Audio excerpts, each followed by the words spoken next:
Magandang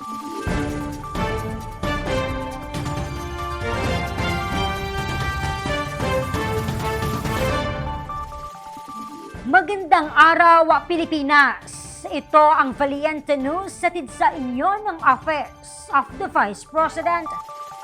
Sa pamamagitan ng OVP satellite offices, nakarating na maging sa mga malalayong lugar sa Mindanao ang Magnegosyo Today program.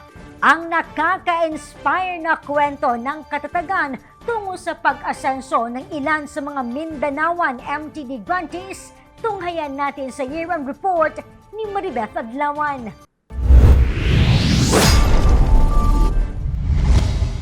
Sa pamamagitan ng 4 na satellite offices sa Mindanao, marami ng micro, small and medium enterprises sa iba't ibang lugar ang naalalayan ng programang Magnegosyo Today, na isa sa mga flagship program ng Office of the Vice President. Isa sa pinakatumatak dito ang kwento ng 3rd Battalion MILF Fishermen Cooperation sa Bangsamoro Autonomous Region in Muslim Mindanao. Sa ilalim ng MTD program, nakatanggap ng 150,000 pesos na karagdagang puhunan ang kooperatiba na sapat na upang makapagtayo sila ng sariling fish pond. Target kasi ng grupo na mag-supply ng isda sa merkado.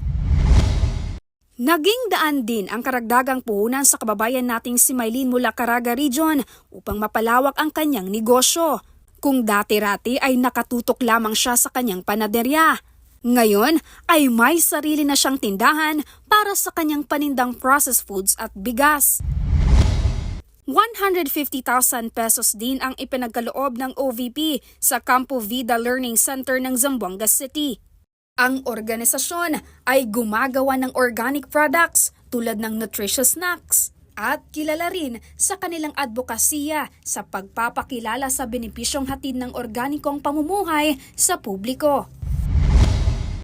Planting tools naman para sa kanilang bamboo nursery ang ipinagkaloob ng OVP Southern Mindanao Satellite Office sa 32 individual mula sa Barangay Baganian sa Marilog District, lungsod ng Davao.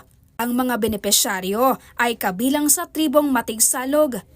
Ang kwento ng tagumpay ng mga Magnegosyo Today grantees mula Luzon, Visayas at Mindanao ay patunay lamang na hindi imposibleng umasenso basta't mayroong karampatang suporta mula sa gobyerno at samahan na rin ng tiyaga, disiplina at pagsisikap.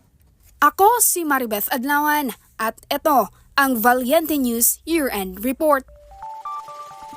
Marami pang mga balita ang dapat abangan dito lamang sa Valiente News. Ako si Claudette Loreto para sa makabuluhan, naninindigan at matapang na mga ulat at impormasyon. Maraming salamat.